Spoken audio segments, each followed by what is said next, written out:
afraid to die anymore. I've done it already. I'm a little curious. There's a curious. theme in Revenant that kind of harkens back to, in particular, Shutter Island and Inception, of a man caught between worlds. And I'm curious if that's something you actively pursue. I don't know if I actively pursue it. I think, you know, this character in a lot of ways is an isolationist. He works for the fur trading organization there, but he has to disappear. You know, he's within and without in a lot of respects. He's their scout, but he has a Native American son. He's looked at as an outcast. And then throughout the whole course of the movie, you know, he has to, you know, draw upon his own internal strength. And the theme of the Revenant is very prevalent because, you know, he's constantly searching for strength, and he's reborn. He's this walking ghost, and it, you know, there's all kinds of, like I said, there's biblical themes to this movie, and you know, I like playing characters like this. Frankly, I just like playing characters that are searching for something.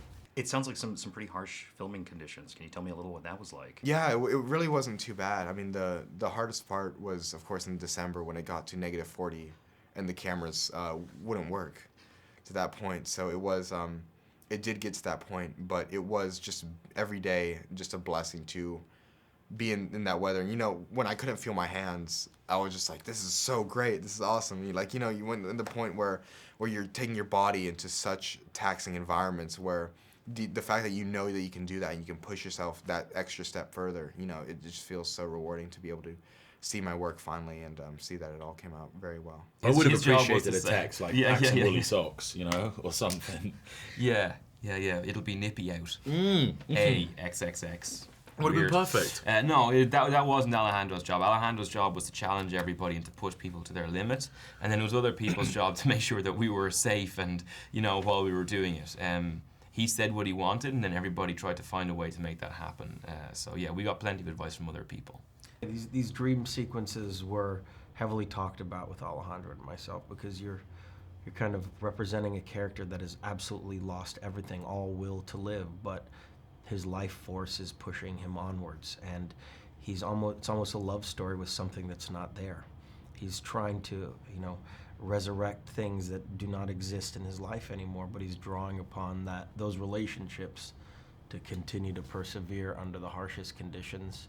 And the whole theme of revenge is very interesting too, because, you know, I'm face to face with this guy at the end of the movie, and you know, I've died multiple times, so to speak, metaphorically at least, but I'm face to face with what I thought I wanted, and it becomes something different. Adversary, isn't he?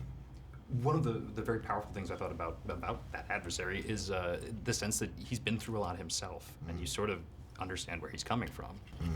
Well, there's this sort of post-traumatic stress that comes with, I mean, his scalping and all kinds of stuff. So there's echoes and ghosts of the past for him, which is very specific as to why he's so badgered, I suppose, and feral underneath his circumstantial needs and desires to get what it is he needs, which is ultimately space, away from everybody and everything. And that's his only means to do it, is to do the trade that he's working in. And he ends up owning the company more than he's been paid. So I think a lot of those guys in some aspects were slaves to the fur trading company, you know, employed, and they couldn't escape anyway. So it's kind of a tragic character who then imbibes a lot of hatred and spews it out everywhere. So it's a little bit of a cheap and unworthy adversary for somebody like Hugh Glass, who has a huge amount of spiritual,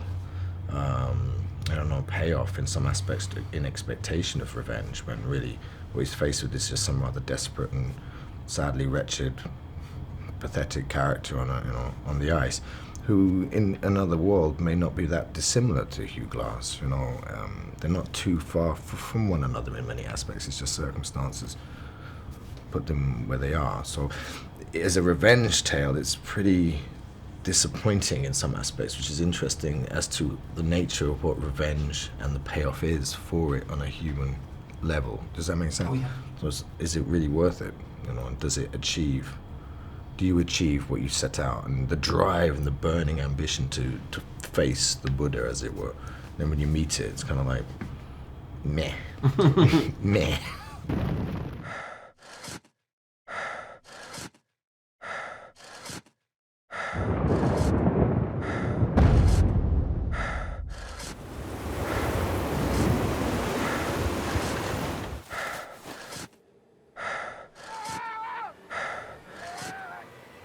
afraid to die anymore.